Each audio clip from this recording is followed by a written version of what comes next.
स्वागत है आपका। हम बाल प्रहरी बाल साहित्य संस्थान अल्मोड़ा की ओर से स्वागत करते हैं और आज के कार्यक्रम की शुरुआत करेंगे हमारी दोस्त नभन्या जी। नभन्या जी प्रकट हों और अपना डांस प्रस्तुत करें। मेरा नाम नभन्या तिवारी मेरे स्कूल का नाम है दक्षुर। आज को घंटोरी बजाने वाली स्कूल का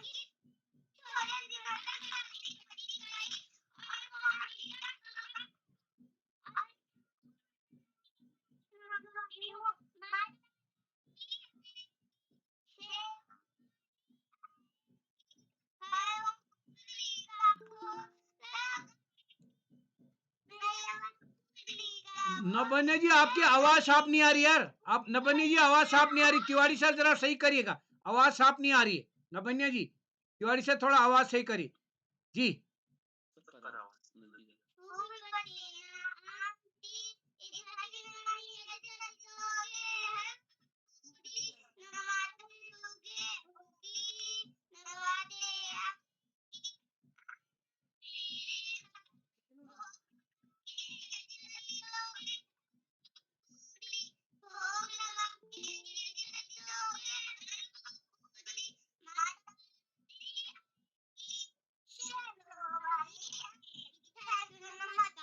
क्या बात है, डांस भी होना है, माता रानी आएगी, स्वागत, और डांस भी होना है कि गाते गाते यार, गाते गाते जी।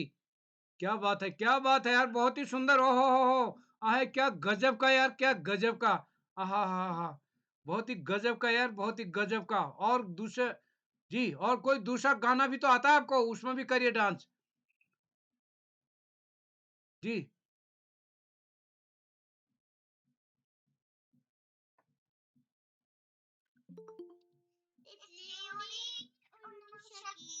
बस में चली सीना मिली सीना मिली तो सीना मिली तो लगे नली। ड्राइवर ने बोला चलो मेरे पास, ड्राइवर ने बोला चलो मेरे पास। तितली बोली तितली बोली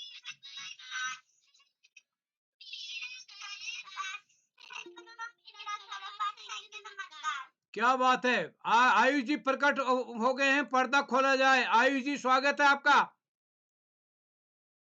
आयुष जी स्वागत है। सभी को जय माता दी। जय माता दी। ओम सर्वस्वरूपे सर्वेशे सर्वशक्ति समन्विते भयवित्राहिनो देवी दुर्गे देवी नमोस्तुते। या देवी सर्वभूतेषु लक्ष्मीरूपेण संस्थिता नमस्तस्यै नमस्तस्यै नमो नमः। जी, छोटी छोटी गई है बहुत दिन से।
क्या बात है, क्या बात है, डांस।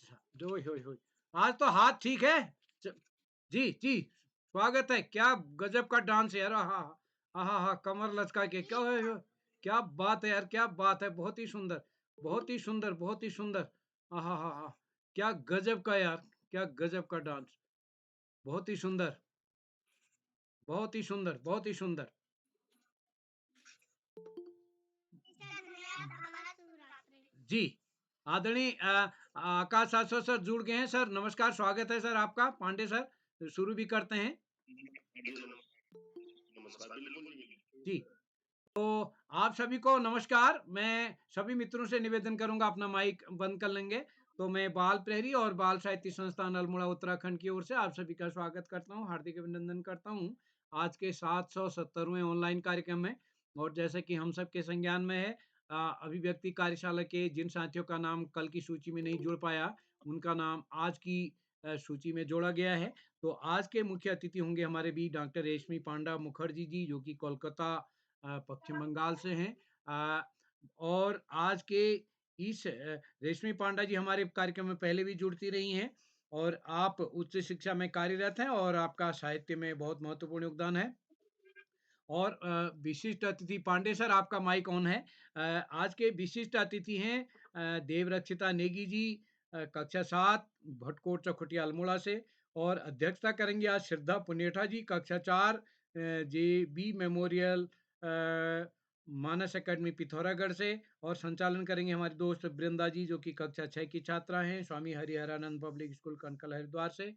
मैं इस पटल पर जुड़े हुए आदरणीय आकाश आरसो सर, उप निदेशक शिक्षा विभाग उत्तराखंड, आदरणीय श्री श्याम पलट पांडे जी, संरक्षक बाल प्रहरी अहमदाबाद गुजरात, आदरणीय डॉक्टर अशोक कुमार नेगी जी, संरक्षक बाल प्रहरी खंडवा मध्य प्रदेश से। और हमारे इस कार्यक्रम में जुड़े हुए आदरणीय कई एक साथी हमारे इसमें संजय जहांगीर साहब जुड़ चुके हैं राजस्थान से, ललित तिवारी जी पंजाब से हमारे बीच जुड़ चुके हैं, और नरेंद्र पाल सिंह साहब इस कार्यक्रम में जुड़ गए हैं, सुमित श्रीवास्तव जी, और कई एक अतिथि साहित्यकार, अभिभावक और नन्हे मुन्ने दोस्त इस पटल पर जुड़े हैं। मैं आप सभी का स्वागत करता हूँ, हार्दिक अभिनंदन करता हूँ। आप सबको प्रणाम करते हुए आज के कार्यक्रम के संचालन के लिए मंच सौंपता हूँ अपनी दोस्त वृंदा जी को। जैसा कि हम सबके संज्ञान में है, और आज हम अ, अभिव्यक्ति अपनी किसी भी विधा रखेंगे। और आप सबके लिए सूचना है कि कल जो हम करेंगे, कल नवरात्रि पर भजन कार्यशाला रखी गई है। और इस कल की कार्यशाला में पहले हमने साक्षात्कार रखा था, यानी इंटरव्यू, अपने प्रधानाचार्य जी का इंटरव्यू लेना था। तो काफ़ी उसके लिए सहमतियाँ आ गई हैं, लेकिन हम उसको फिर कभी भविष्य में करेंगे। तो कार्यक्रम की शुरुआत कल हम भजन से करेंगे। तो मैं आज के इस कार्यक्रम के लिए आमंत्रित करता हूँ संचालन के लिए वृंदा जी को। वृंदा जी, आपका स्वागत है। आप तक मेरी आवाज़ आ रही है क्या? जी सर। स्वागत है आपका। आभार सर। या दे जी सर। या देवी सर्वभूतेषु शक्तिरूपेण संस्थिता नमस्तस्यै नमस्तस्यै नमस्तस्यै नमो नमः। नमस्कार। सर्वप्रथम मैं ज्ञानदायिनी माँ सरस्वती के चरणों में नमन करती हूँ। देवभूमि उत्तराखंड के स्वामी हरिहरानंद पब्लिक स्कूल कनकल हरिद्वार से कक्षा 6 की छात्रा मैं वृंदा। सबसे पहले मैं उदय किरोड़ा जी का बहुत बहुत आभार व्यक्त करती हूँ कि उन्होंने मुझे आज के कार्यक्रम में संचालन करने का अवसर प्रदान किया। आज मेरा छठा संचालन है। आज बाल प्रहरी के 770वें कार्यक्रम में मैं आप सभी का हार्दिक स्वागत व अभिनंदन करती हूँ। मंजिल उन्हीं को मिलती है जिनके सपनों में जान होती है। मंजिल उन्हीं को मिलती है जिनके सपनों में जान होती है। पंखों से कुछ नहीं होता, हौसलों से उड़ान होती है। आज हम 800वें पड़ाव की ओर बढ़ रहे हैं, और ये श्री उदय किरोड़ा जी के अथक प्रयासों का परिणाम है। आज की कार्यशाला हमारी अभिव्यक्ति कार्यशाला है, जिसमें हम सभी को ही अपने मनपसंद विधा पर प्रस्तुति देनी है। अभिव्यक्ति कार्यशाला में प्रतिभागी स्वतंत्र होते हैं अपनी मनपसंद विधा पर प्रस्तुति देने के लिए। इसी के साथ मैं कार्यक्रम को आगे बढ़ाते हुए हमारे आज के विशिष्ट अतिथि मेरी बड़ी बहन देवरक्षिता नेगी जी, जो चौखटिया अल्मोड़ा से हैं, कक्षा 7 की छात्रा हैं, उन्हें मैं मंच पर उनकी प्रस्तुति प्रस्तुत करने के लिए आमंत्रित करती हूँ। दीदी, क्या आप उपस्थित हैं? जी। आपका हार्दिक स्वागत है। जी धन्यवाद आप सभी को मेरा प्रणाम। मैं देवरक्षिता नदी की कक्षा 7 की छात्रा। जैसा कि आप सभी लोग जानते हैं कि आज की कार्यशाला का शीर्षक है अभिव्यक्ति कार्यशाला। तो आज की कार्यशाला के मुख्य अतिथि डॉक्टर रेशमी पांडा मुखर्जी जी को मेरा चरण स्पर्श प्रणाम एवं बाल पेरी के संपादक हमारे प्रिय मित्र आदरणीय उदय किरोला जी एवं बाल प्रहरी के संरक्षक आदरणीय श्याम पलट पांडे जी, SCERT उत्तराखंड के उपनिदेशक आदरणीय आकाश सारस्वत जी एवं चैट बॉक्स के कर्ता धर्ता डॉक्टर आकाश नेगी जी को मेरा चरण स्पर्श प्रणाम। मैं देवरक्षिता कक्षा 7 की छात्रा बाल विकास विद्या मंदिर भटकोट चकुटिया से आज की कार्यशाला में अपनी प्रस्तुति देना चाहती हूँ। तो आज की मेरी प्रस्तुति है संस्कृत श्लोक प्रस्तुति। नमो नमः। छन्दः इंद्र वज्रात् एवं अस्मिन् छन्दे सूत्रः शार्दीन्द्र वज्रा यदितौ जगौगः एवं श्लोकः विद्येव पुंसो महिमेव राज्ञः प्रज्ञेव वेद क्षुदयेव साधु लज्जेव शूर्य शुमुजवेव यूनो शम्भूषणमित शनिर्पश्यशैव। धन्यवाद। शुभ रात्रि। जी दीदी, शोध के अनुसार श्लोक पढ़ने से बच्चों के मानसिक स्वास्थ्य में सुधार होता है और उन्हें तनाव मुक्त संतुलित जीवन जीने में मदद मिलती है। और आपने श्लोकों का प्रभावी ढंग से प्रस्तुति दी है, जिसके लिए आप बधाई के पात्र हैं। कार्यक्रम को आगे बढ़ाने से पहले मैं आप सभी को कुछ नियम बताती हूँ। पहला नियम ये है कि जब भी कोई भाई या बहन अपनी प्रस्तुति दे रहे हो, तब आप सभी को अपना माइक बंद रखना है ताकि जो प्रतिभागी अपनी प्रस्तुति दे रहे हैं वे अपनी बात स्पष्ट रूप से हम तक पहुंचा सकें। दूसरा नियम यह है कि जब आपकी प्रस्तुति हो तब आप अपना कैमरा एवं माइक दोनों को ही खुला रखें ताकि हम आपकी बात को स्पष्ट रूप से समझ सकें। तीसरा नियम यह है कि अगर आपका कार्यक्रम में या अभी समय नहीं आया है या आपकी अभी प्रस्तुति का समय नहीं है या आपकी अभी प्रस्तुति अभी नहीं है तो व्यर्थ में अपना माइक खोलकर कार्यक्रम में व्यवधान ना डालें, आप अपना माइक को बंद रखें। इसी के साथ हम कार्यक्रम को आगे बढ़ाते हुए हमारे आज के पहले प्रतिभागी जो कि हमारे बीच पिथौरागढ़ से हैं, कक्षा 8 की छात्रा मेरी बड़ी बहन कुमारी आस्था पुनेठा जी, जिन्हें मैं उनकी प्रस्तुति के लिए मंच पर आमंत्रित करती हूँ। दीदी क्या आप उपस्थित हैं? जी बहन, मैं उपस्थित हूँ। क्योंकि आप तक आवाज पहुंच रही है। जी बहन, आपका हार्दिक स्वागत है। जी, सबसे पहले मैं माँ शारदा को नमन करती हूँ और यहाँ पर उपस्थित सभी गुरुजनों को मेरा सादर प्रणाम। मेरा नाम आस्था पुनेठा मेमोरियल मदद अकेडमी है। जैसा कि आप सभी लोग जानते हैं कि आज अभिव्यक्ति कार्यशाला है, तो मैं आप सभी लोगों के सामने शास्त्रीय नृत्य प्रस्तुत करने जा रही हूँ। जैसा कि आप सभी लोग जानते हैं, जब ब्रज के लोग भगवान श्री कृष्ण की पूजा करने के लिए जा रहे होते हैं, तो देवताओं के राजा इंद्रदेव को उन्हें देखकर बहुत क्रोध आता है, क्योंकि वे चाहते हैं कि वे श्री कृष्ण की पूजा न करके वे उनकी पूजा करें। तो वे वहाँ पर दिन रात बारिश करते हैं, जिससे पूरा ब्रजमंडल डूबने लगता है। उसके फिर श्री कृष्ण ब्रज के वासियों को बचाने के लिए और इंद्र भगवान का घमंड चूर करने के लिए गोवर्धन पर्वत को अपनी उंगली पर उठाते हैं, जिसे मैं शास्त्रीय नृत्य में आपको कथक के नृत्य में प्रस्तुत करके दिखाने जा रही हूँ।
जी दीदी, आपकी बहुत सुंदर प्रस्तुति रही। आपका नृत्य बहुत सुंदर था और आपकी आवाज भी बहुत मधुर है।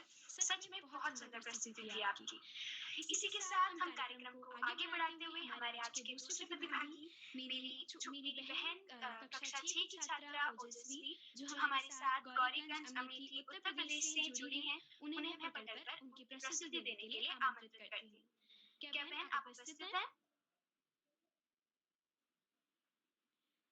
जी बहन, मैं उपस्थित हूँ। क्या आपको मेरी आवाज़ आ रही है? जी बहन, आपका हार्दिक स्वागत है।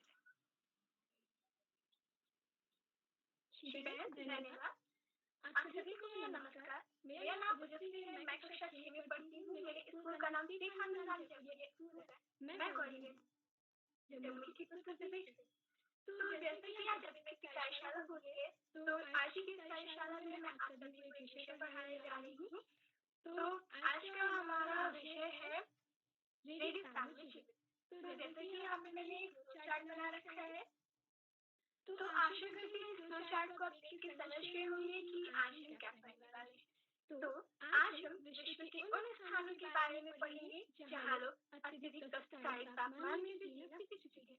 इनमें से कुछ स्थान आज की तरह गर्म होते हैं, तो कुछ बर्फ की तरह ठंडे होते हैं। ये विश्व के रेगिस्तानी क्षेत्र है। जी हाँ, बिल्कुल रेगिस्तान। तो जैसे कि फ्लो चार्ट में लिखा है रेगिस्तान। तो रेगिस्तान दो प्रकार के होते हैं, गर्म और ठंडे।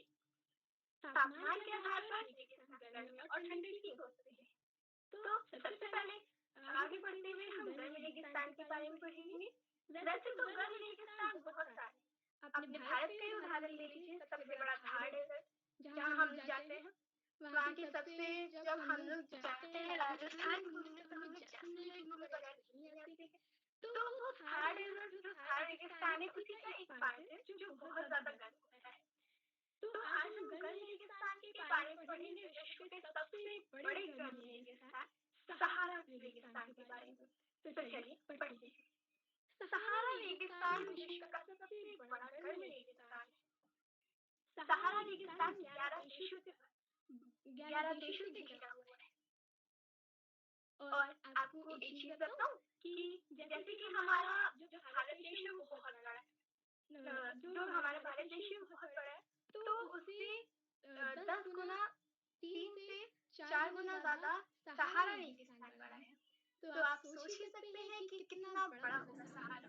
तो सहारा रेगिस्तान हमारे जो अफ्रीका कॉन्टिनेंट है उसमें है सहारा रेगिस्तान। सहारा रेगिस्तान उसके उत्तरी भाग में स्थित है। तो चलिए पढ़ते हैं सहारा रेगिस्तान की जलवायु के बारे में। सहारा रेगिस्तान की जलवायु अत्यधिक गर्म एवं शुष्क है। यहाँ पे वर्षा भी बहुत कम होती है। सहारा रेगिस्तान की वनस्पति में कैक्टस, खजूर के पेड़ एवं एकेशिया पाए जाते हैं, जो यहाँ के प्रमुख पेड़ हैं। तो वहाँ पे बस खाली प्रमुख यही 3 पेड़ उगाए जाते हैं। सहारा रेगिस्तान में पानी बहुत कम है, इसीलिए वहाँ पे ज्यादा पेड़ भी नहीं उग पाते हैं। तो चलिए अब ज्यादा समय ना लेते हुए मैं आपको ठंडे रेगिस्तान भारत के लद्दाख के बारे में बताती हूँ। जम्मू और कश्मीर के पूर्व में बृहद हिमालय में स्थित लद्दाख एक ठंडा रेगिस्तान है। इसके उत्तर में काराकोरम पर्वत श्रेणियां एवं दक्षिण में जास्कर पर्वत स्थित है। लद्दाख से होकर अनेक नदियां बहती हैं, जिसमें सिंधु नदी प्रमुख है।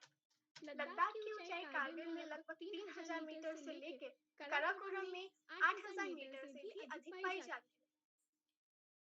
लद्दाख में ग्रीष्म ऋतु में दिन का तापमान 0 डिग्री सेल्सियस से भी कुछ अधिक होता है एवं रात में तापमान 0 से -30 डिग्री सेल्सियस से भी नीचे चला जाता है। तो आप सोच ही सकते होंगे कि कितनी ठंड होती है वहाँ पे। शीत ऋतु में यह बर्फीला ठंडा हो जाता है। तापमान लगभग हर समय -40 डिग्री सेल्सियस के आसपास ही होता है।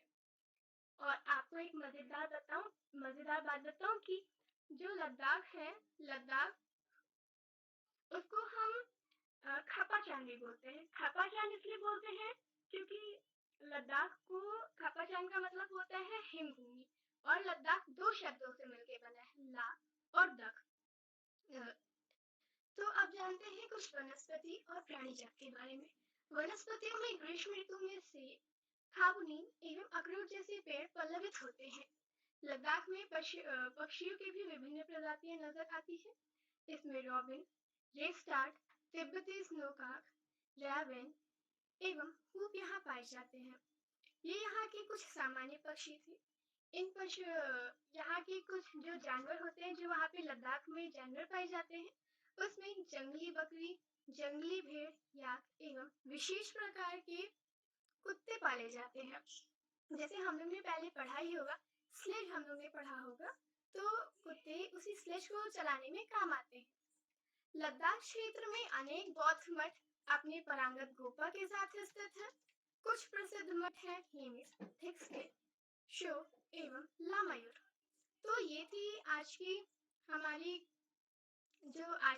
क्लास में बस इतना ही। अब हम आगे का जो हमारा है हम फिर बाद में पढ़ेंगे। तो आज के लिए बस इतना ही। अब मुझे दूसरी क्लास में भी जाने के लिए देर हो रही है, इसलिए आपका होमवर्क है कि आप सभी ये सब रिवाइज करके आएंगे, और कल आकर के मैं अगला टॉपिक पढ़ाने से पहले आप लोग से ये पूछूंगी भी। तो आशा करती हूँ कि आप सभी को समझ में आया होगा और थोड़ा इंफॉर्मेटिव होगा। इसी के साथ मैं अपनी वाणी को विराम देती हूँ। धन्यवाद एवं शुभ रात्रि। जी बहन, आपकी बहुत अच्छी प्रस्तुति थी, बहुत ही सुंदर तरीके से आपने अपनी प्रस्तुति दी। चलिए अब हम बुलाते हैं हमारे कार्यक्रम के तीसरे और सबसे छोटे प्रतिभागी ललित नेगी जी को, जो कि हमारे बीच चौखुटिया अल्मोड़ा से जुड़ रहे हैं। उन्हें मैं मंच पर प्रस्तुति देने के लिए आमंत्रित करती हूँ। जी, क्या आप उपस्थित हैं? जी दीदी, मैं उपस्थित हूँ। आपका हार्दिक स्वागत है। जी, नमो नमः। मम नाम लवनेगी अफ्ती। अहम चतुर्थकक्षायाः पठामि। मम विद्यालये नाम बाल विकास विद्या मंदिर होतकोट चकोटिया अफ्ती। अहम एकल श्लोक प्रस्तुत करोमि। अतुलित बलधामं हेमशैलाभदेहं तनुजीवन कृशानुं ज्ञानिनाम् आगर्ण्यं सकल गुण निधानं वानराणामधीशं रघुपति प्रियभक्तं वातजातं नमामि। धन्यवादम। जी भाई, आपकी बहुत अच्छी प्रस्तुति, आपकी संस्कृत के शब्दों के उच्चारण बिल्कुल स्पष्ट था। अब मैं मेरी बड़ी बहन कुमारी इशिका जोशी कक्षा 7 जो कि हमारे साथ अल्मोड़ा से है, हमारे बीच उपस्थित हैं। दीदी, क्या आप पटल पर उपस्थित हैं? इशिका जोशी जी, क्या आप पटल पर उपस्थित हैं? अब मैं कुछ पंक्तियों के साथ माननीय श्री आकाश शाश्वत जी, उपनिदेशक शिक्षा विभाग उत्तराखंड से उन्हें सम्मान मंच पर उनके आशीर्वचन के लिए आमंत्रित करती हूँ। स्वीकार आमंत्रण किया, रखा हमारा मान। स्वीकार आमंत्रण किया, रखा हमारा मान। कैसे करें कृतज्ञता, स्वागत है श्रीमान, स्वागत है श्रीमान, स्वागत है श्रीमान। धन्यवाद। बहुत बहुत धन्यवाद प्रिय वृंदा। सबसे पहले प्रिय वृंदा को बेहतरीन संचालन के लिए बहुत बहुत बधाई। बाल प्रहरी के 60वें पड़ाव की तरफ बढ़ती हुई कार्यशाला के मुख्य अतिथि के रूप में डॉक्टर रेशमी पांडा मुखर्जी जी, विशिष्ट अतिथि के रूप में प्रिय देवरक्षिता, अध्यक्षता कर रही प्रिय श्रद्धा और बड़ी ही मनमोहक मुस्कान के साथ कार्यक्रम का संचालन कर रही प्रिय वृंदा। इस कार्यक्रम के कर्ता धर्ता रीढ़ की हड्डी अनासक्ता कर्मयोगियों में अग्रणी निरंतर बाल हित चिंतक श्री उदय किरोला जी, परम सम्मानित श्याम प्रकट पांडे जी, अशोक जी, सुमित जी, उमेश, गंगा, नीलम, किरण सहित समस्त विद्वान शिक्षकगण, विदुषी शिक्षकाएं, अतिथिगण, अभिभावकगण, साहित्यकारगण, अन्य सुधीजन, समाजसेवीगण एवं प्यारे बच्चों। अभिव्यक्ति कार्यशाला बच्चों की पसंदीदा कार्यशाला। कोई बंधन नहीं, कोई परेशानी नहीं, जो प्रस्तुति देना चाहता है स्वेच्छा से दे सकता है। वास्तव में बिना किसी दबाव के, बिना किसी विशेष तैयारी के जिस कार्यशाला में प्रतिभाग किया जा सकता है वही कार्यशाला अभिव्यक्ति कार्यशाला है। इन कार्यशालाओं की शुरुआत कोरोना काल में हुई थी, जिससे कि निराशाजनक वातावरण को सकारात्मक वातावरण में बदला जा सके। लेकिन आज ये कार्यशालाएं बच्चों की जरूरत बन गई है। बाल प्रहरी की बहुआयामी कार्यशालाएं बच्चों के व्यक्तित्व विकास में महत्वपूर्ण भूमिका का संपादन कर रही हैं। और वास्तव में कविवर बिहारी लाल के साहित्य के उसमें जो पंक्तियां कही जाती हैं वो इस कार्यशाला पर भी सटीक बैठती हैं।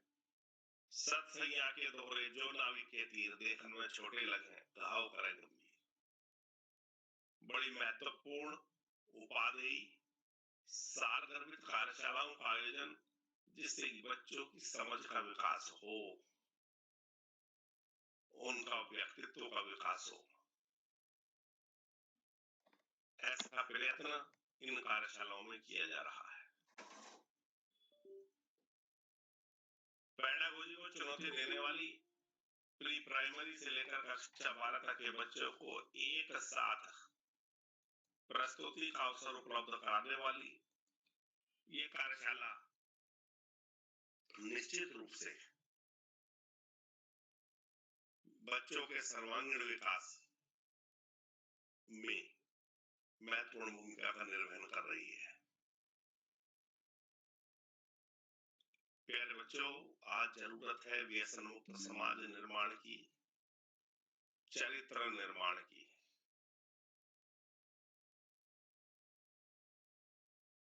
आज हम याद करेंगे अपने देश के मिसाइल मैन कलाम साहब को, जिन्होंने कहा था सपने वो नहीं होते जो नींद में आते हैं, अरे सपने वे होते हैं जो नींद आने ही नहीं देते। वास्तव में बच्चों, एक लक्ष्य का निर्धारण करो, साधनों को तय करो, उन साधनों के आधार पर प्राणपण से प्रयास करके उस लक्ष्य तक पहुंचो। क्योंकि पढ़ाई का कोई विकल्प नहीं, सफलता का कोई शॉर्टकट नहीं। जीवन में आगे बढ़ना है, ज्यादा से ज्यादा पढ़ना ही होगा। जो बच्चे माता पिता बुजुर्गों शिक्षकों का सम्मान करते हुए, साथियों को सहयोग देते हुए, सहयोग लेते हुए, छोटों को सहयोग करते हुए नियमित व सतत अध्ययन करते हैं, उनका भावी जीवन सुखमय हो जाता है। और जो बच्चे ऐसा नहीं करते, उन्हें जीवन में बहुत सारी दुश्वारियों का सामना करना पड़ता है। हमारा जो कार्य है वर्तमान में पढ़ाई का, हमें पूरी निष्ठा से वो कार्य करना होगा। आज इस महत्वपूर्ण अवसर पर मुख्य अतिथि जी का आभार प्रकट करते हुए, सभी अतिथियों का आभार प्रकट करते हुए, सभी बच्चों को शुभाशीष देते हुए, प्रिय वृंदा को पुनश्च बेहतरीन संचालन की बधाई देते हुए, अंत में दो शब्दों के साथ मैं अपनी वाणी को विराम दूंगा। जय शंकर प्रसाद के शब्दों में, अमर्त्य वीर पुत्र हो, दृढ़ प्रतिज्ञा सोच लो, प्रशस्त पुण्य पंथ है, बढ़े चलो, बढ़े चलो। धन्यवाद। जय हिंद, जय भारत। जी सर, आपका बहुत बहुत आभार। अब मैं कार्यक्रम को आगे बढ़ाते हुए हमारे आज के 5वें प्रतिभागी, मेरी बड़ी बहन कुमारी रक्षा, कक्षा 8 की छात्रा रुद्रप्रयाग से, उन्हें मैं कार्यक्रम में अपनी प्रस्तुति देने के लिए आमंत्रित करती हूँ। दीदी, क्या आप उपस्थित हैं? दीदी, क्या आप उपस्थित हैं? अब मैं अभिव्यक्ति कार्यशाला में अगली प्रस्तुति के लिए मेरी बड़ी बहन कुमारी वर्षा राणा को चनौदा अल्मोड़ा से आमंत्रित करती हूँ। दीदी, क्या आप उपस्थित हैं? अब आज की अभिव्यक्ति कार्यशाला में हमारे अगले प्रतिभागी हैं कुमारी कृष्णा प्रत्याल, जो कि कक्षा 9 से हैं, हमारे साथ हवलबाग अल्मोड़ा से जुड़े हैं। उन्हें मैं उनकी प्रस्तुति के लिए आमंत्रित करती हूँ। वे पटल पर आएं और अपनी प्रस्तुति दें। क्या आप उपस्थित हैं? जी हाँ, आपका हार्दिक स्वागत है। धन्यवाद। सर्वप्रथम माँ सरस्वती को मेरा प्रणाम। मेरा नाम कृष्णा प्रत्याल है। मैं कक्षा 9 की छात्रा हूँ। मेरे विद्यालय का नाम राजकीय इंटर कॉलेज चौरा हरबाग अल्मोड़ा है। मैं आज आप सभी के सामने एक स्वरचित कविता प्रस्तुत करने जा रही हूँ, जिसका शीर्षक है सड़क सुरक्षा। सड़क सुरक्षा है बहुत जरूरी, इसके बिना है सड़क अधूरी। जीवन अगर बचाना है, हेलमेट जरूर लगाना है। ट्रैफिक लाइट पर देना ध्यान, तभी बनेगा देश महान। नशे में कभी न वाहन चलाए, दुर्घटना से प्राण बचाए। बड़े वाहन तुम जब भी चलाना, सीट बेल्ट जरूर लगाना। वाहन को धीरे से चलाए, जीवन को खुशहाल बनाए। धन्यवाद। जी दीदी, आपकी प्रतियोगिता बहुत सुंदर थी। इसी के साथ हम आगे बढ़ते हुए हमारे आज के आखिरी प्रतिभागी जो कि हमारे साथ अल्मोड़ा से हैं, जिनका नाम है मेरी बड़ी बहन कुमारी साक्षी बिष्ट कक्षा 8 से। उन्हें मैं उनकी मनपसंद विधा की प्रस्तुति देने के लिए बाल प्रहरी के मंच पर आमंत्रित करती हूँ। दीदी, क्या आप उपस्थित हैं? जी बहन, मैं उपस्थित हूँ। आपका हार्दिक स्वागत है। माँ शारदे को मेरा प्रणाम तथा यहाँ उपस्थित सभी अतिथिगणों को भी मेरा प्रणाम। मेरा नाम साक्षी बिष्ट है। मैं कक्षा 8 की छात्र गुरु अकेडमी एनटीटी अल्मोड़ा से हूँ। जैसे कि हम सब जानते हैं कि आज यहाँ अभिव्यक्ति कार्यशाला चल रही है, तो मेरी मनपसंद अभिव्यक्ति देशभक्ति गीत है, जो कुछ इस प्रकार है। ऐ वतन वतन मेरे आबाद रहे तू, ऐ वतन वतन मेरे आबाद रहे तू, मैं जहाँ रहूँ जहाँ में याद रहे तू, मैं जहाँ रहूँ जहाँ में याद रहे तू, ऐ वतन मेरे वतन,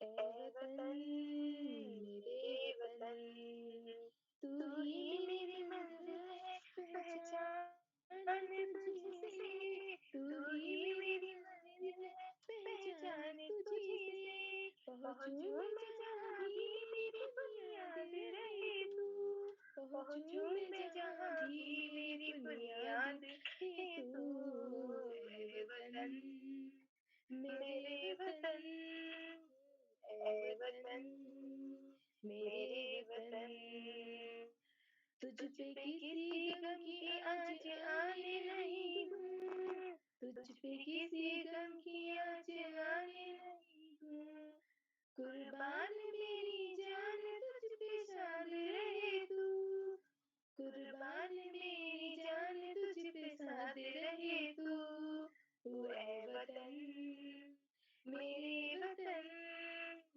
ऐ वतन मेरे वतन। धन्यवाद।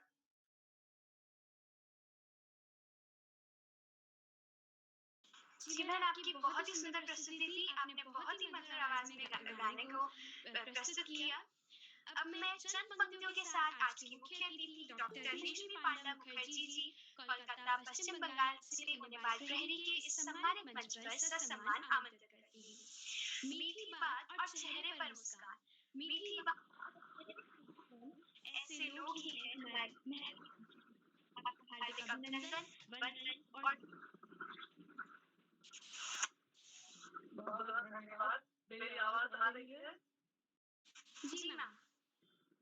अच्छा, तो आज के कार्यक्रम में उपस्थित सभी विद्वानों, शिक्षकों और को बहुत बहुत मेरा प्रणाम, और इन सभी बच्चों को जो यहाँ पर जुड़े हैं इस कार्यक्रम में, उनको ढेर सारा प्यार और आशीर्वाद।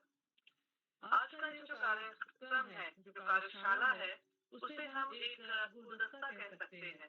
जिस तरह से गुलदस्ते में बहुत सारे रंगीन सुंदर अलग अलग फूल एक साथ जुड़कर एक सुंदर अभिव्यक्ति करते हैं, ठीक उसी तरह से ये जो कार्यशाला है, इसमें आप देखिए नृत्य है, गायन है, कविता है, गीत है, बहुत श्लोक है, ये सारी अभिव्यक्तियां मिलकर जैसे बहुत सारे रंगीन सुंदर सुंदर फूल हमारे सामने आज खिले हुए हैं, एक गुलदस्ता की भांति।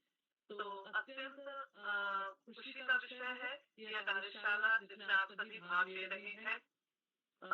इसके बाद मैं कहना चाहूंगी कि ये जो कार्यशाला है, इन सभी बच्चों में जो सृजनात्मकता है, कुछ नया करना, सबके सामने कुछ नई प्रस्तुति लाना, इसके लिए इन्हें प्रेरित कर रही है ये कार्यशाला। ये बहुत जरूरी है इन बच्चों के मानसिक विकास के लिए, और इन्हें सृजन की तरफ हमेशा इनका जो दखल हो, इनकी जो इच्छा है, इनकी जो सोच है, ये सृजन की तरफ हमेशा जुड़ी रहे। मैं बहुत बहुत अभिनंदन करूंगी हमारी जो संचालिका बच्ची है उसे। मुझे इतना अच्छा लग रहा है आपका बोलना, बिल्कुल ऐसा लग रहा है जैसे आप प्रशिक्षित है, एकदम ट्रेन्ड है, प्रोफेशनल है।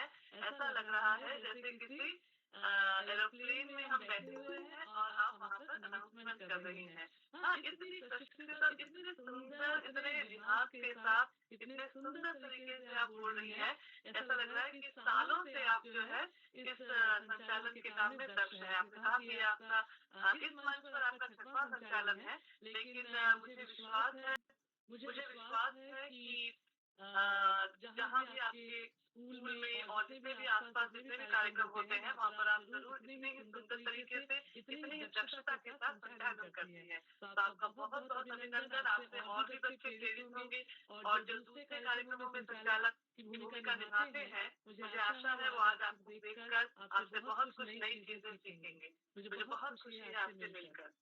अच्छा, एक और बात कहना चाहूँगी कि प्रत्येक दिन, ये उदय जी के लिए मैं विशेष रूप से कहूँगी कि प्रत्येक दिन आप जो ये कार्यक्रम, ये कार्यशालाएँ आयोजित कर रहे हैं, ये एक तरह से जो लोग इससे जुड़ रहे हैं नियमित रूप से, चाहे बच्चे हैं, चाहे हम हमारी तरह बड़े हैं, ये हमारी आदत बन रही है और ये बहुत अच्छी आदत बन रही है। अब ऐसा लगता है कि शाम के 7 बजे कुछ तो खाली है, अगर जो इस समय को कहीं पर देना है और वो ये इन कार्यशालाओं से हमें जुड़ना है। तो ये एक अच्छी आदत हमारी बन गई है और मैं उन सभी जो आज के प्रतिभागी हैं, उन सभी को मैं बधाई दे रही हूँ क्योंकि देखिए सब लोग अलग-अलग कार्यक्रम के साथ आ रहे हैं। कोई गीत है, गीत के साथ, कोई नृत्य के साथ, कोई श्लोक के साथ आ रहा है। एक जो मैं अपनी तरफ से एक छोटा-सा सुझाव देना चाहूँगी कि जब इस तरह की कार्यशालाएँ होती हैं, क्योंकि मैं बहुत लंबे समय से इन कार्यशालाओं से जुड़ी नहीं हूँ, लेकिन फिर भी मुझे लगता है कि थोड़ा प्रयास स्वरचित कविता, स्वरचित कहानी इनकी तरह बच्चों में होना चाहिए कि अपने से कुछ लिखें।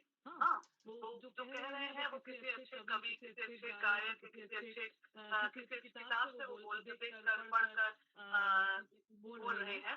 अपनी तरफ से प्रयास हो बच्चों में, ये बहुत ज़रूरी है। उनकी जो सृजनात्मकता है, उनकी जो क्रिएटिविटी है, वो इसी पटल पर जो है बहुत अच्छे से विकसित हो पाएगी।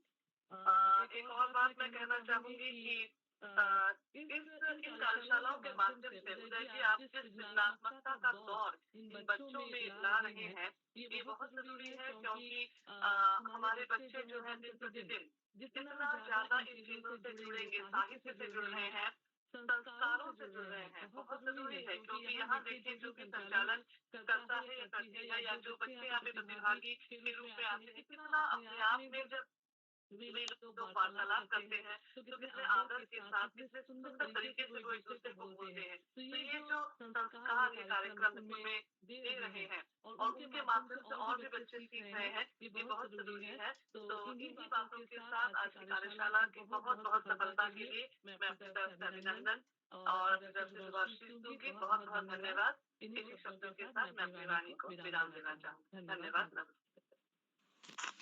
जी मैम, आपका बहुत-बहुत आभार व्यक्त करती हूँ मैं। कार्यक्रम को आगे बढ़ाने के लिए मैं आमंत्रित करती हूँ हमारी अंशु श्रीवास्तव, मेरी बड़ी बहन कक्षा 11 से जामाऊ अमेठी उत्तर प्रदेश से है, जो कि हमारे आज के विभक्ति कार्यशाला की नवीन प्रतिभागी है। दीदी मैं आपको मंच पर सम्मान सहित आमंत्रित करती हूँ। क्या आप पटल पर उपस्थित हैं? जी बहन, क्या आप तक मेरी आवाज आ रही है? जी बहन, हार्दिक स्वागत और अभिनंदन। बहुत बहुत धन्यवाद और सर्वप्रथम मैं माँ सरस्वती को प्रणाम करती हूँ और मंच पर उपस्थित सभी जनों को मेरा प्रणाम। मेरा नाम आयुषी श्रीवास्तव है। मैं कक्षा 11 की छात्रा हूँ। मेरे विद्यालय का नाम राजकीय बालिका इंटर कॉलेज है। तो जैसा कि आप सब जानते हैं कि आज अभिव्यक्ति कार्यशाला है, तो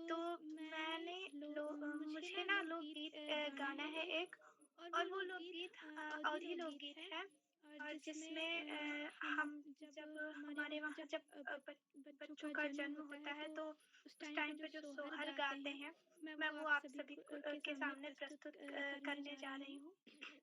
तो मेरा जो सोहर है वो कुछ इस प्रकार है कि जुग जुग जीवे ललनवा, राजा दशरथ जी के घरवा, आज जन्मे ललनवा, राजा दशरथ जी के घरवा, आज जन्मे ललनवा, जन्मे ललनवा, जन्मे ललनवा, जन्मे ललनवा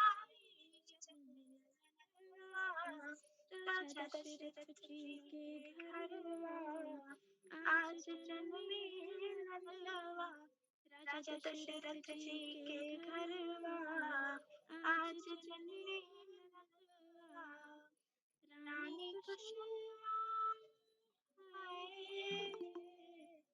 रानी कौशल्या मन ही मन बिहसे रानी कौशल्या मन ही मन बिहसे मन ही मन बिहसे मन ही मन बिहसे मन ही मन बिहसे मन ही मन बिहसे रानी कौशल्या मन ही मन बिहसे जुग जुग जीवे ललनवा आज जन्मे ललनवा राजा दशरथ जी के घरवा आज जन्मे ललनवा राजा दशरथ जी के घरवा आज जन्मे ललनवा जन्मे ललनवा रे जन्मे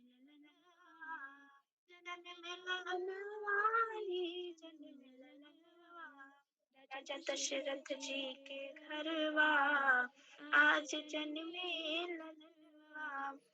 और जब इसी कड़ी में जब वो बालक बड़ा हो जाता है तब हो राम पहिरे फूलन को सेहरा हो राम पहिरे फूलन को सेहरा हो राम पहिरे फूलन को सेहरा हो राम पहिरे।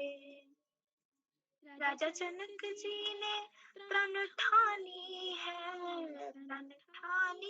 गुया प्रण ठानी है राजा जनक जी ने प्रण ठानी है अरे रख दियो धनुष उठा दियो झगड़ा रख दियो धनुष उठा दियो झगड़ा हो राम पहिरे फूलन को सेहरा हो राम पहिरे फूलन को सेहरा हो राम पहिरे।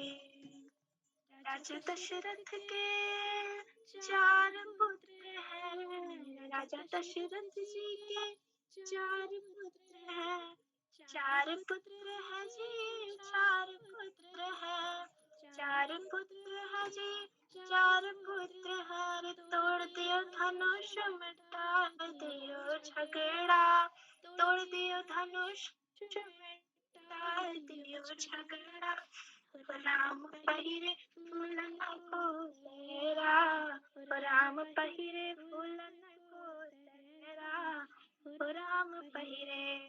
और जब अवध और मिथिला के पावन मिलन के अवसर पर जब लखनऊ में एक सेहरा गाया जाता है लफ्ते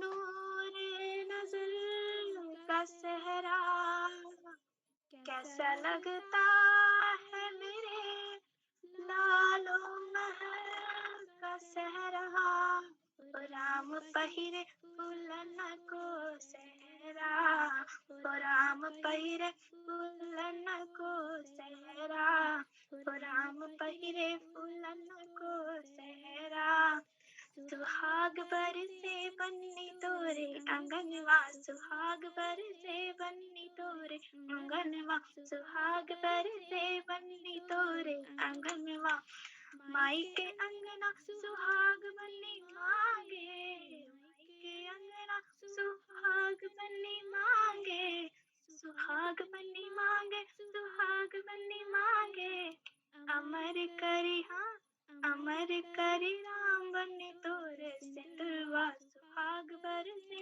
बन्नी तोरे आंगनवा सुहाग बरसे बन्नी तोरे आंगनवा तोरे आंगनवारी तोरे आंगनवा तोरे आंगनवारी तोरे आंगनवा।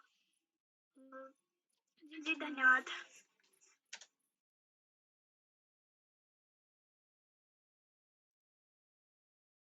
जी दीदी आपकी बहुत ही सुंदर प्रस्तुति थी आपकी आवाज बहुत ही मधुर थी।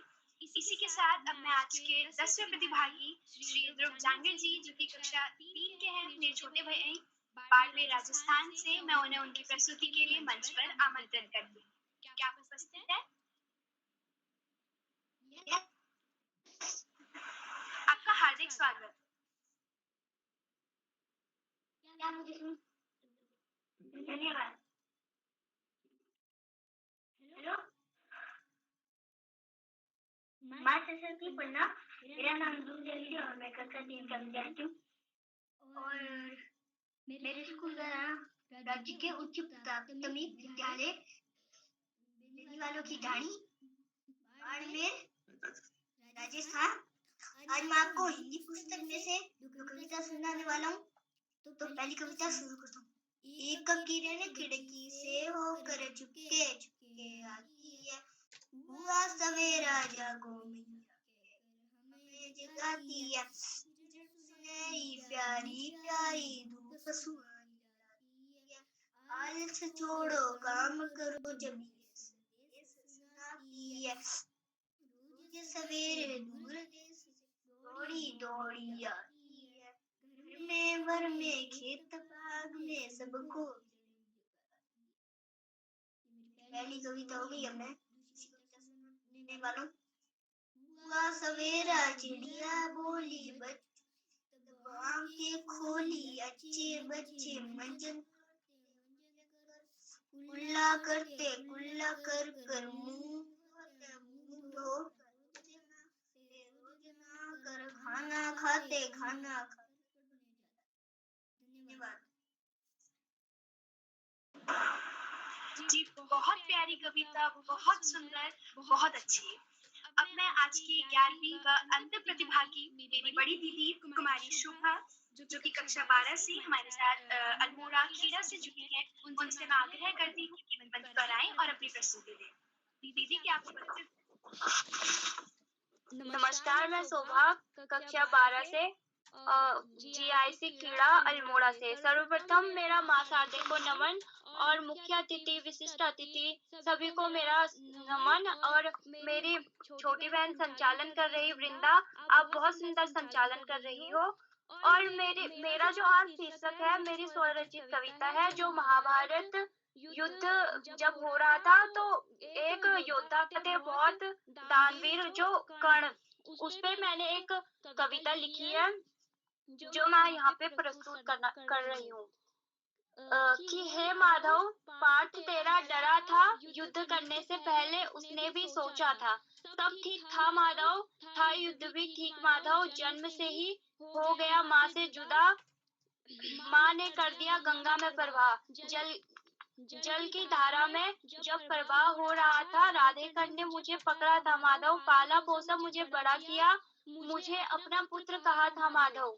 कि हे माधव, योद्धा में निपुण था, वचनों का मैं पूर्ण था राधे कर्ण में माधव, पर था सूर्य पुत्र में माधव। बदला वेश इंद्र ने जब साधु बन के सामने आए थे, इंद्र को पता था माधव, वचनों का आदि था मैं माधव। मांगा इंद्र ने जब वरदान, दे दिया कवच कुंडल तब दान, ना सोचूं मैं ना जानूं मैं, इंद्र को भली भांति पहचानूं मैं। दिया चीर मैंने कवच कुंडल अंग से थमा दिया इंद्र के हाथों में, तब हुआ महाभारत युद्ध। माधव आए मेरे सम्मुख, बोले आ जाओ मेरे पक्ष में कर्ण, कि घर का ना मैं घाट का, ठहरा छोटी जात का, खुद से अनजान मैं माधव, दुर्योधन की शान मैं माधव। कैसे छोड़ूं मित्र का साथ माधव, जिसने मुझे मेरे बुरे वक्त में अपनाया था। मुझे पता था माधव, जीत तुम्हारी तय थी माधव। छला कर्ण को माधव ने जब फंसा पहिया रथ का, तब आदेश दिया अर्जुन को, कहा मार डालो कर्ण को। छूटा बाण गांडीव से जब कर्ण को साधे निशाना था, लगा तीर कर्ण के सीने में, छल से कर्ण को मारा था। आंखों में आंसू की धार है, कर्ण अब अर्जुन के तीर का शिकार है। धन्यवाद। जी दीदी, आपकी बहुत सुंदर कविता थी, बहुत अच्छी कविता थी। इसी के साथ मैं आगे बढ़ते हुए दिल को सुकून मिलता है मुस्कुराने से, दिल को सुकून मिलता है मुस्कुराने से, और बालभैरी के मंच पर रौनक छा जाती है सर आपके आने से। और अब मैं आमंत्रित करती हूँ बाल प्रहरी के मंच की रौनक श्री श्याम पलट पांडे जी को, जो कि संरक्षक बाल प्रहरी अहमदाबाद गुजरात से हैं, कि वह मंच पर आएं और ढेर सारे आशीर्वाद की बौछार करें नन्हे मुन्ने प्रतिभागियों। बहुत बहुत धन्यवाद, बहुत बहुत हार्दिक आभार प्रिय वृंदा, बहुत अच्छा संचालन किया। और जैसा आपने बताया आपका छठा अवसर, आप कक्षा 6 में पढ़ भी रही हैं और छठवीं बार संचालन कर रहे हैं। देखिए दोनों का कैसा सुंदर संयोग, और आपके हर संचालन में एक नया निखार आता जा रहा है। आपने आप विशिष्ट अतिथि भी संभवता रही हैं, अध्यक्ष भी रही हैं, और आपका हर वक्तव्य, हर प्रस्तुति बहुत शानदार। आगे बढ़ने के पहले मैं आपसे अनुरोध करूंगा कि आप भी मंच पर आए और अपनी मनपसंद प्रस्तुति दें। वृंदा जी। जी सर, आभार। तो आज की अभिव्यक्ति कार्यशाला में मेरी प्रस्तुति की विधा का शीर्षक है कहानी, जिसका शीर्षक है पेंसिल की सीख। एक बालक अपनी नानी माँ को एक पत्र लिखते हुए देख रहा था। अचानक उसने अपनी नानी माँ से पूछा कि नानी माँ, क्या आप मेरी शरारतों के बारे में लिख रही हैं? आप मेरे बारे में लिख रही है ना? ये सुनकर उसकी नानी माँ रुकी और बोली, बेटा लिख तो मैं तुम्हारी शरारतों के बारे में ही रही, लेकिन जो शब्द मैं यहाँ लिख रही हूँ उनसे भी अधिक महत्व इस पेंसिल का है जिसे मैं इस्तेमाल कर रही हूँ। मुझे पूरी आशा है कि जब तुम बड़े हो जाओगे तो ठीक इसी पेंसिल की तरह बनोगे। यह सुनकर वह बालक थोड़ा चौंका और पेंसिल की ओर ध्यान से देखने लगा, किंतु उसे कोई विशेष बात नजर नहीं आई। वह बिल्कुल वैसी ही थी जैसे बाकी सभी पेंसिल। किंतु बालक ने कहा कि किंतु मुझे तो ये पेंसिल बाकी सभी पेंसिलों की तरह ही दिखाई दे रही है। इस पर दादी माँ ने उत्तर दिया कि बेटा, ये इस पर निर्भर करता है कि तुम चीजों को किस नजर से देखो। इसमें 5 ऐसे गुण हैं जिन्हें यदि तुम अपना लो तो सदा इस संसार में शांतिपूर्वक रह सकते। पहला गुण, तुम्हारे भीतर महान से महान उपलब्धियां प्राप्त करने की योग्यता है, किंतु तुम्हें यह कभी नहीं भूलना चाहिए कि तुम्हें एक ऐसे हाथ की आवश्यकता है जो निरंतर तुम्हारा मार्गदर्शन करे। हमारे लिए वह हाथ ईश्वर का है, जो सदैव हमारा मार्गदर्शन करता रहता है। दूसरा गुण, बेटा लिखते लिखते बीच में मुझे रुकना पड़ता है और फिर कटर से पेंसिल की नोक बनानी पड़ती है, किंतु बाद में ये काफी तेज हो जाती है और अच्छी चलती है।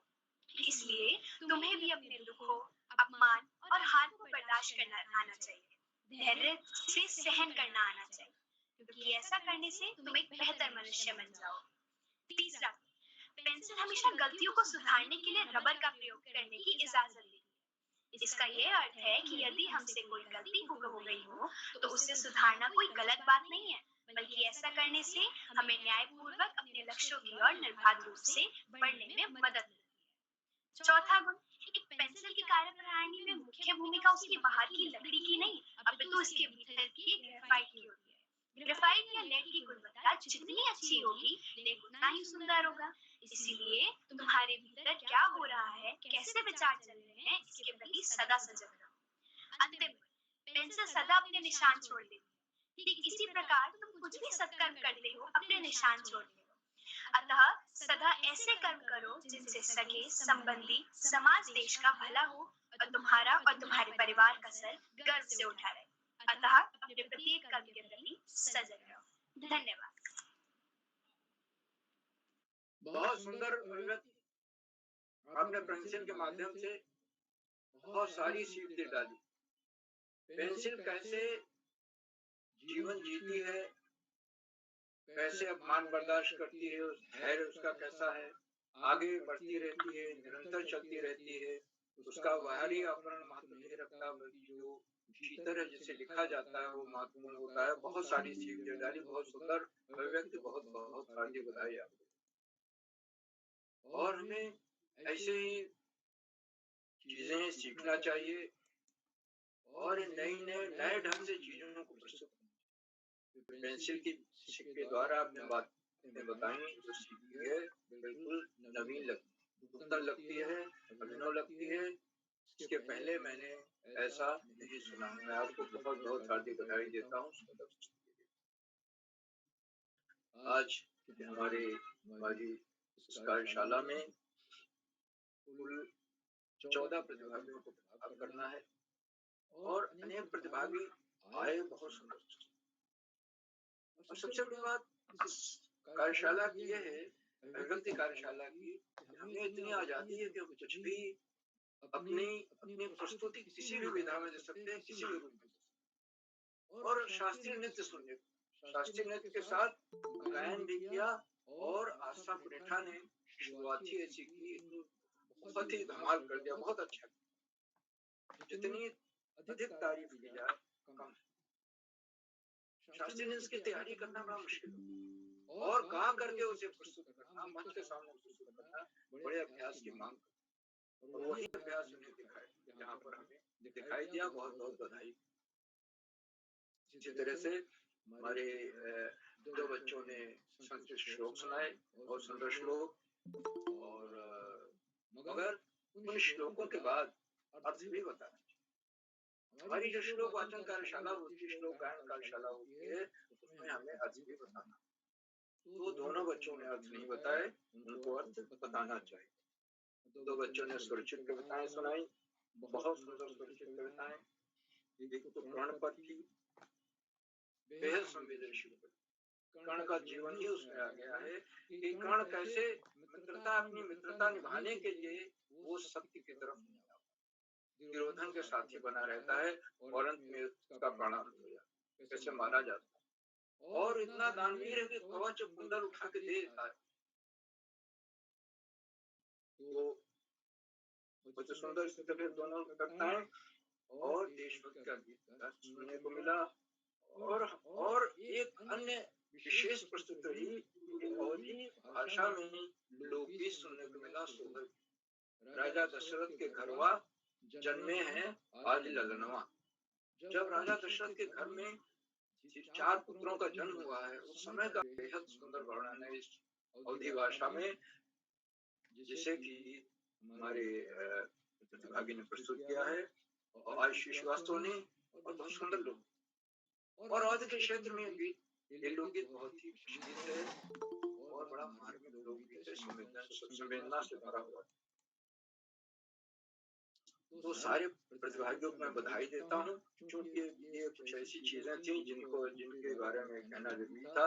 अब ध्रुव जांगिड़ हैं जो कक्षा 3 के छात्र हैं और इन्होंने पाठ्य पुस्तक की कविता सुनाई राजस्थान से। कक्षा 3 के छात्र, बहुत सुंदर, बहुत बहुत बधाई।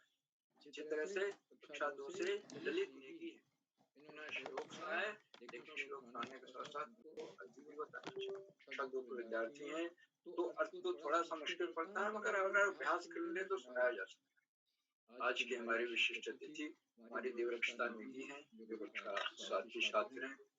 2 संस्कृत श्लोक सुनाए, दोनों नए थे, बहुत सुंदर विशिष्ट वक्तव्य भी दिया और श्लोक भी सुनाया। सुंदर उच्चारण था, बहुत अच्छा उच्चारण था, मगर उसके साथ में अर्थ भी बताना था। ऐसी मेरी राय है। भविष्य में जब भी प्रस्तुत श्लोक के माध्यम से अर्थ अवश्य।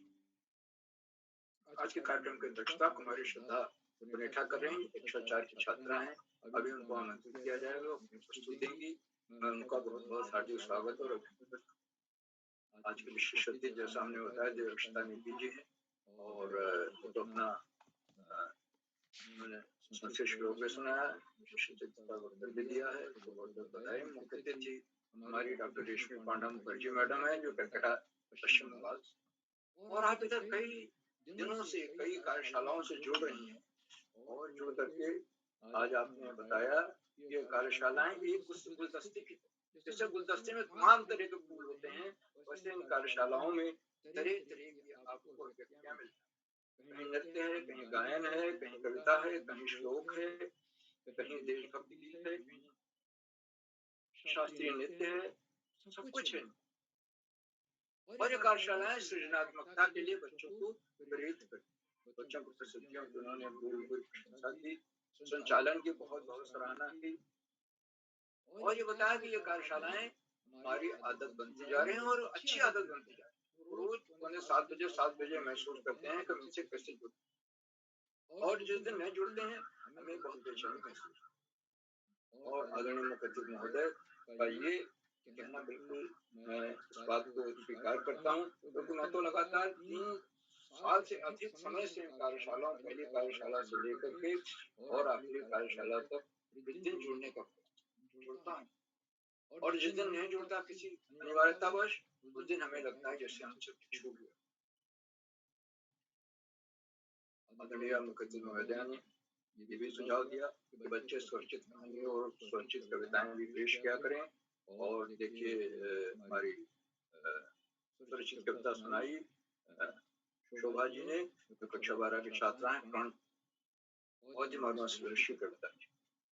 आदरणीय मुखर्जी महोदया ने बच्चों की प्रस्तुतियों की सराहना की। उन्होंने अपने बहुमूल्य समय से हमें समय दिया, उनके प्रति बहुत बहुत हार्दिक आभार करते। मित्रों, इन कार्यक्रमों से उत्तराखंड में शिक्षा विभाग के निदेशक और शिक्षाविद आदरणीय अभय सरस्वती प्रतिदिन जुड़ते हैं, आज भी जुड़े।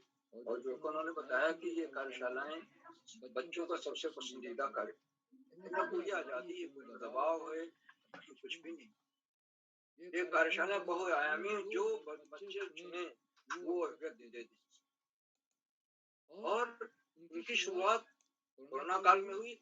आज ये एक बहुत अच्छे ढंग से पुष्पित और पल्लवित और पुष्पित, नए नए फूला, सृजनात्मकता के, नवीनता के, नई खुशबू, नई सुगंध से भरपूर।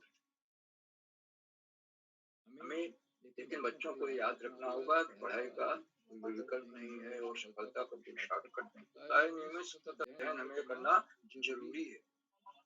पाठ्य पुस्तक से तरह पुस्तकें पढ़ें और आदरणीय सरस्वती जी के स्मरणादय बोधन के लिए मित्रों, कार्यक्रमों से डायरेक्ट में सीनियर व्याख्याता के पद पर कार्यरत आदरणीय डॉक्टर सुमन नेगी जी होते हैं। उन्होंने चैट बॉक्स को उत्तरदायित्व संभाला, आज भी जुड़े हुए हैं और उनकी सुंदर, रोचक और सावर्धक टिप्पणियां हमारा मार्गदर्शन कर रही हैं। बच्चों की टिप्पणियों को प्रतीक्षा कर रहे हैं। टिप्पणी आ गई, उनको सादर नमन और वंदन। और मैं उनका स्वागत, अभिनंदन और नमन करता हूँ। और आज तो आशीर्वचन देंगे। बहुत बहुत स्वागत है, अभिनंदन है आदरणीय डॉक्टर नेगी। साथियों, कार्यक्रमों से देश के 16-17 प्रांतों के अनेक कवि, कहानीकार, साहित्यप्रेमी, मनीषी और चिंतक में कुछ नाम के पटल पर आए उस प्रकार है। आदरणीय सुरेश श्रीवास्तव जी, जामो मेरठ उत्तर प्रदेश। आदरणीय ललित तिवारी जी, जलंधर पंजाब से। आदरणीय नरेंद्र पाल सिंह जी, आदरणीय देवपाल देवकी पुनेठा जी मैडम, आदरणीय उमेश जोशी जी, आदरणीय प्रकाश पांडे जी हरिद्वार से, आदरणीय दिया फरत्याल मैडम और 16-17 प्रांतों से जुड़ने वाले अनेक विद्वान शिक्षक आप सब बंधु जुड़ते हैं और जुड़ करके हमारे कार्यक्रमों को चार चांद लगा देते हैं, नई गरिमा मिल जाती है। हमारे अंदर नवीन ऊर्जा का प्रभाव है। हम आपके इस लगातार मिलने वाले सहयोग के प्रति बहुत बहुत हार्दिक आभार। मित्रों, जहाँ बच्चे हों, अभिभावकों का सहयोग अनिवार्य। और आज जिन बच्चों ने, जिस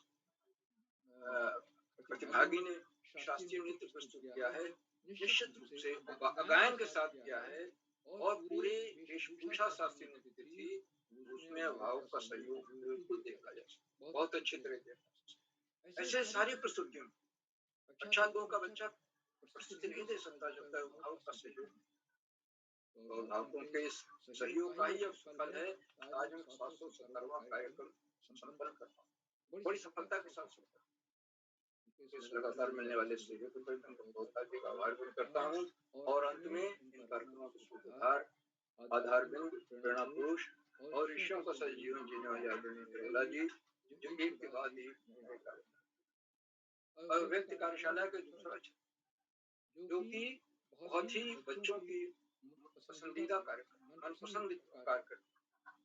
इसमें श्लोक चाहे श्लोक कहें, कविता, देशभक्ति की कहानी, कुछ भी बोल सकते, या उनके जो स्वरचित कोई भी चीज हो, कविता, कहानी, चुटकुला, पहेली, सब प्रस्तुत करने का आदरणीय प्रहलाद जी के प्रयासों को मैं प्रोत्साहन करता हूँ, वंदन करता हूँ, अभिनंदन करता हूँ। समय लेकर वाणी को विराम देते हुए मंच का बहुत सुंदर संचालन कर रही हमारी वृंदा जी को मैं सौंपता हूँ, जो आगे का संचालन करें। बहुत बहुत धन्यवाद, बहुत बहुत हार्दिक आभार वृंदा जी। जी सर, आपका बहुत बहुत आभार व्यक्त करती हूँ मैं। इसी के साथ हम कार्यक्रम को आगे बढ़ाते हुए हमारे आज की अभिव्यक्ति कार्यशाला में अध्यक्षता कर रही मेरी छोटी बहन कुमारी श्रद्धा पुनेठा कक्षा 4, जो कि हमारे साथ पिथौरागढ़ से जुड़ी है, मैं उन्हें उनके अध्यक्षीय संबोधन के लिए उन्हें पटल पर आमंत्रित करूंगी। बहन, क्या आप उपस्थित है? जी दीदी, मैं उपस्थित हूँ। हार्दिक स्वागत। प्रथम मैं ज्ञान की देवी माँ शारदे को नमन करती हूँ। प्रथमं शैलपुत्री च, द्वितीयं ब्रह्मचारिणी, तृतीयं चंद्रघंटेति, कुष्मांडेति, चतुर्थकं पंचमं स्कंदमातेति, षष्ठं कात्यायनीति च, सप्तम कालरात्रिति च, अष्टम महागौरी, नवम सिद्धिदात्री च, नौ दुर्गे नमोस्तुते। मैं श्रद्धा कक्षा 4 की छात्रा जेबी मेमोरियल मानस एकेडमी से सबसे पहले मैं आज की मुख्य अतिथि रेशमी पांडा मैम, पश्चिम बंगाल से श्री श्याम प्रगट पांडे सर, संरक्षक बाल प्रहरी अहमदाबाद गुजरात से श्री आकाश वासद सर, उपनिदेशक शिक्षा विभाग देहरादून से डॉक्टर अशोक कुमार नेगी सर, संरक्षक बाल प्रहरी खंडवा मध्य प्रदेश से आज की विशिष्ट अतिथि देवरक्षिता नेगी दीदी, कक्षा 7 अल्मोड़ा से, और आज का बेहतरीन संचालन कर रही मेरी बड़ी दीदी वृंदा का कक्षा 6 हरिद्वार से आज की अभिव्यक्ति कार्यशाला में हार्दिक स्वागत एवं अभिनंदन करती हूँ।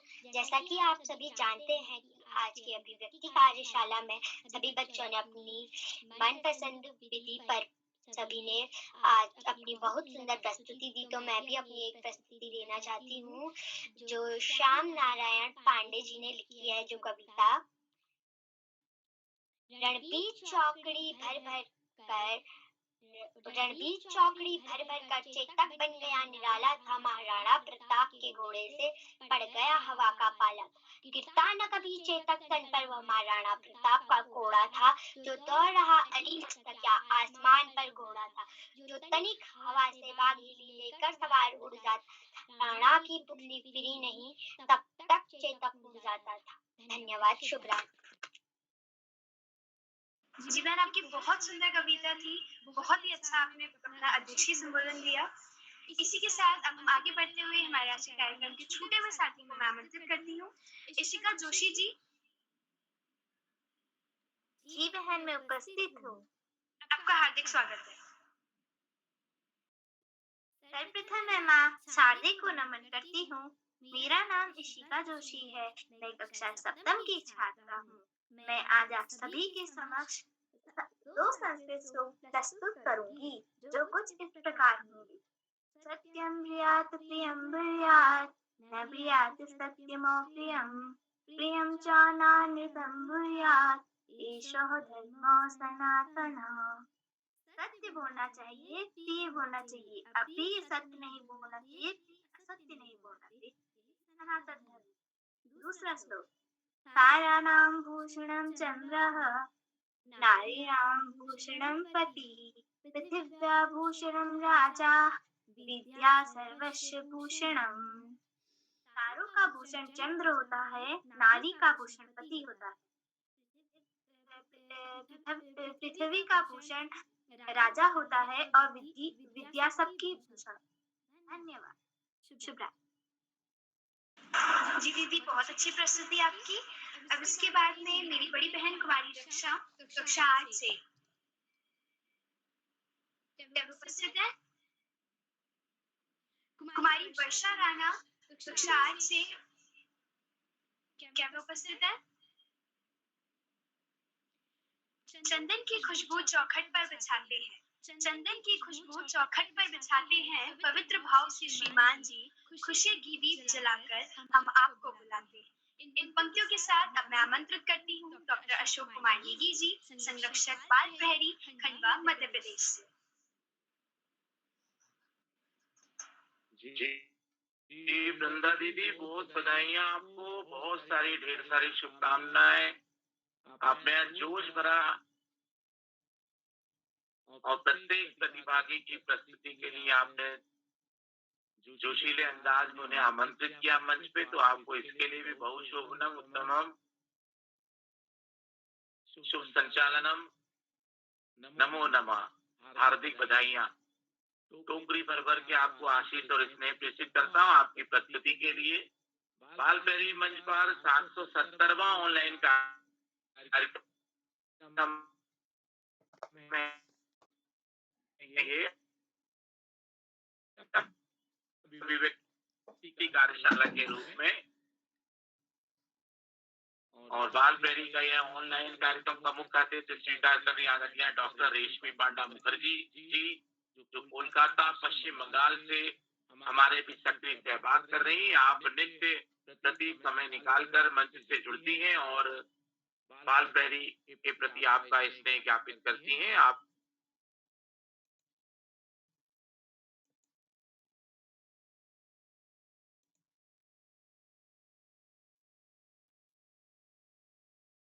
आपने आज मंच पर उपस्थिति प्रदान कर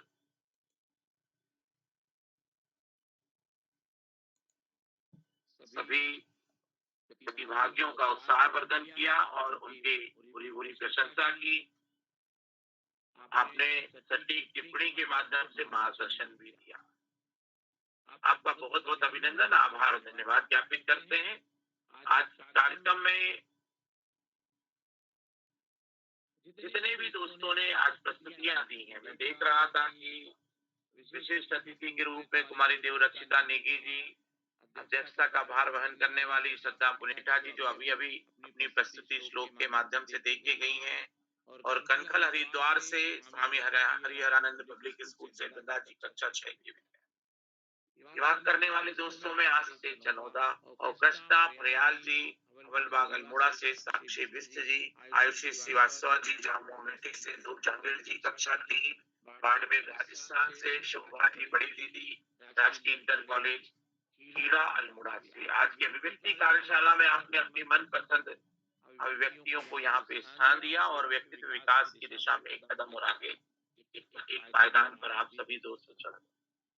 दोस्तों, अभिव्यक्ति कार्यशाला में आपके मनपसंद प्रस्तुतियां होती हैं। आप देखेंगे कि अनंत विधाओं में बच्चों के द्वारा प्रस्तुतियां दी जा चुकी हैं और अभिव्यक्ति कार्यशाला अपने आप में एक ऐसी कार्यशाला, अनोखी कार्यशाला होती है, इसमें आपको कोई रोक टोक नहीं है।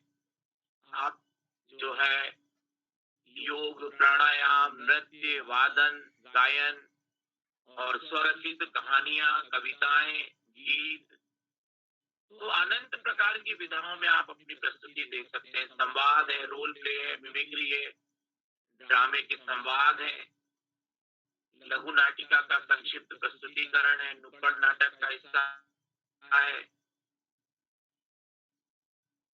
तो ऐसी अनेक चीजें जो हमें कोई ना कोई मार्गदर्शन देती हैं, जीवन के बारे में बताती हैं और हमारे व्यक्तित्व को निखारने में सहायता प्रदान करती हैं। तो ऐसी विधाओं पे आप अपनी स्वतंत्र अभिव्यक्ति कर सकते हैं और अभिव्यक्ति कार्यशाला में आप मूक अभिनय भी कर सकते हैं, मौखिक अभिव्यक्ति भी कर सकते हैं, लिखित में भी आपने कोई लाइव चित्रांकन कर रहे हैं। मैं देखता हूँ अभिव्यक्ति कार्यशाला में कई मंच पे बच्चे यदि कोई कविता पढ़ी जा रही तो उसके साथ साथ चित्रांकन भी करते हैं, पेंटिंग भी करते हैं। कोई गीत बज रहा तो गीत के बोल के साथ में वो उसका जो अभिनय है उसको सराहते हैं, प्रस्तुतिकरण देते हैं। तो इनका कोई और शोर नहीं है इन विधाओं में। अभिव्यक्ति में आपके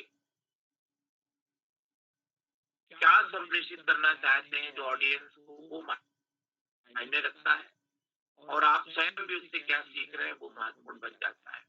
आज की कार्यशाला में आपने अनेक विधाओं में अपनी प्रस्तुतियां दी। मैं सभी नन्हे मुन्ने दोस्तों को बधाइयां देता हूँ और आज नवरात्रों का पहला दिवस, घट स्थापना का दिन है और माता रानी की स्थापना पूरे देश में और देश विदेशों में भी नवरात्रों का जो आयोजन है वो भारतीय जहां जहां है विश्व में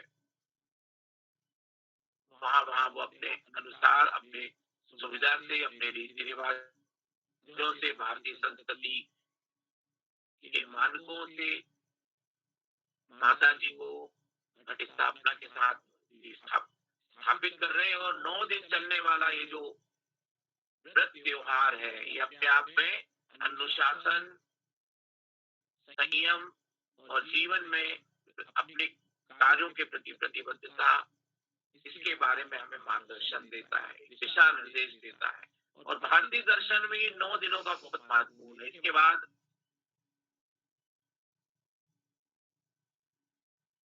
दशहरे का दिवस आता है, जिसमें बुराइयों पे अच्छाई की जीत का दिन होता है, जिसमें भगवान राम के द्वारा रावण का वध प्रतीकात्मक रूप में होता है और अनंत बुराइयों का नाश करने की प्रतिज्ञा हम लेते हैं। तो 9 दिन की जो तपस्या है, माता जी का जो आशीर्वाद है, इससे पूरे विश्व में सभी लोगों को शांति सद्भाव के साथ मिलता रहे।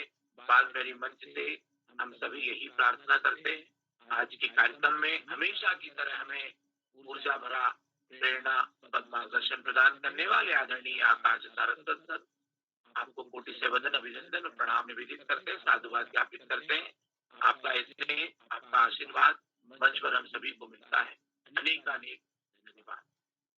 आदरणीय श्याम प्रसाद पांडे सर का प्रत्येक बच्चों की प्रस्तुति को सराहना, रेखांकित करना और मार्गदर्शन देना हम सभी के लिए सौभाग्य की बात होती है। आदरणीय श्याम प्रसाद पांडे सर को भी अनंत अनंत अनेक हार्दिक आभार ज्ञापित करते हैं, धन्यवाद प्रेषित करते हैं। आपका प्रेम, आपका स्नेह, आपका आशीर्वाद हम सभी को यूं ही मिलता रहे। बालभैरी मंच पर हम सभी को एक सूत्र में बांधे रखने वाले आदरणीय उदय गिरोला सर, जो ऋषिवत तपश्चर्या में 365 दिन 2400 घंटे 7 दिवस लगे रहते हैं और बच्चों के व्यक्तित्व विकास के लिए वो निरंतर उद्घाटन करते रहते हैं। आदरणीय उदय गिरोला सर को अनंत बधाइयां और शुभकामनाएं प्रेषित करता हूँ। आपकी ऊर्जा यूं ही बनी रहे और आपका मार्गदर्शन हम सभी को मिलता रहे। बालभैरी मंच पर अभी भी मुझे बहुत सारे साथी दिखाई दे रहे हैं, अभिभावक दिखाई दे रहे हैं। आदरणीय दीपा कलोनी जी, आदरणीय देवी नेता जी, आदरणीय देव रक्षिता जी, आदरणीय दिनेश पांडे जी, बेनी वालों की ढाणी से राजस्थान से हमारे साथी, ज्ञान विज्ञान आईडी से हमारे साथी, ज्योतिष एस्ट्रोलॉजी से आदरणीय सतीश तिवारी जी, आदरणीय नरेंद्र पाल सिंह जी, आदरणीय प्रकाश पांडे जी कनकल हरिद्वार से, प्रीति जी, आदरणीय शोभा जी, आदरणीय सुमेश श्रीवास्तव जी जामू अमेठी से, और वृंदा जी जो हमारा पूरे कार्यक्रम का संचालन कर रही है। आप सभी को बालभैरी मंच पर उपस्थिति और सक्रिय सहभागिता के लिए आपका सादर अभिनंदन, आभार और धन्यवाद ज्ञापित करते हैं। और इसी के साथ अपनी वाणी को विराम देते हुए मैं वृंदा जी को सुंदर संचालन की एक बार पुनः बधाइयां प्रेषित करते हुए मंच सौंपता हूँ। बहुत बहुत धन्यवाद, बहुत आभार, शुभ रात्रि। वृंदा दीदी। जी सर, आपका बहुत बहुत जी सर, आपका बहुत बहुत धन्यवाद, बहुत आभार आपका। मेरी आवाज आ रही है? जी सर, जी सर, आपका बहुत बहुत आभार। हौसले बुलंद कर रास्तों पर चल। जी बहुत बहुत धन्यवाद। रास्तों बहुत बहुत धन्यवाद, बहुत आभार।